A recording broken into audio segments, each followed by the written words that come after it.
Баршаңызға қайырлы күн. Менің арнама қош келдіңіздер. Бүгін сіздерге 30 минутта дайын болатын шоколадты пирогтың жасалу жолын көрсететін боламын. Өте жұмсақ әрі ауызда еритін пирогтың түрі. Видеоны соңына дейін көрмес бұрын менің арнама тіркелмеген болсаңыз, тіркеліп алуды ұмытпаңыз.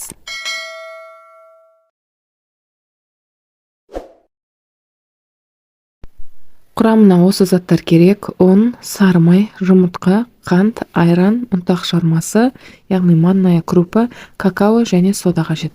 Енді ең алдымен жұмыртқа мен қантты венчиктің көмегімен жақсылап араластырамыз. Мен бұл жерде 2 жұмыртқаны қостым. Мендегі жұмыртқа кішкентайлау, ал егерде сіздегі жұмыртқа көлемі үлкен болса, бір жұмыртқаны қоса берсеңіз болады.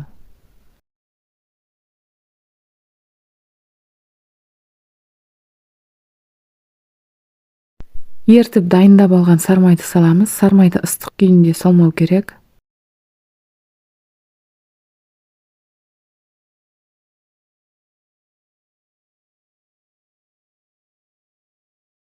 Енді өзімізге қажетті айранға 1 шай қасық ас содасын қосып, дәл осылай араластырамыз. Соданы қосқан кезде кішкене көпіршіп көтерілуі мүмкін. Сондықтан сәл үлкендеу ыдысқа салғандарыңыз дұрыс. Енді осыны ыдысымызға салып, венчиктің көмегімен жақсылап араластырып аламыз.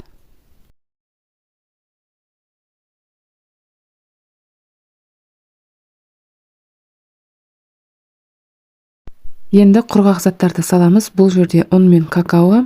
Міндетті түрде дәл осылай електен өткізіп аламыз. Бұны да жақсылап араластырамыз. Ешқандай түйіршік қалмауы керек. Барлығы бірдей болып араласуы керек.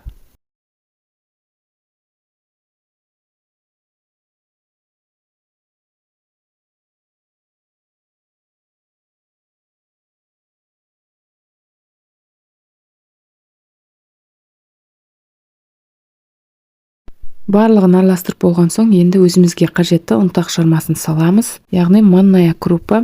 Енді бұны да жақсылап араластырамыз. Кейіннен қызып тұрған табада 180 градуста 30 минутта пісіріп алдым.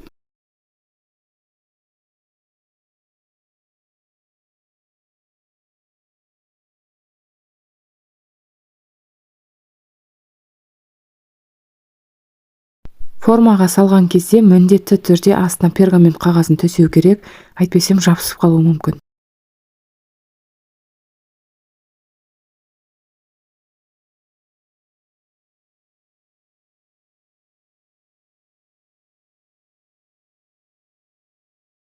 Пирог дайын болды. Бетіне өз қалауыңызша шоколад құйып жіберсеңіз де болады. Мен сахарный пудрамен әсемдеп шықтым.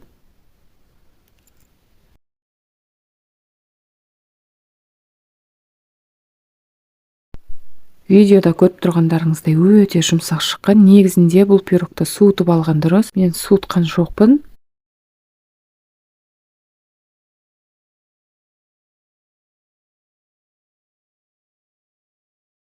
Видеоны соңына дейін көргеніңіз үшін рахмет. Егерде мен видеом ұнаса, лайк басып, осы видеоның астына өз пікірлеріңізді жаза кетіңіздер. Және менің арнама тіркелмеген болсаңыз, тіркеліп алуды да ұмытпаңыз.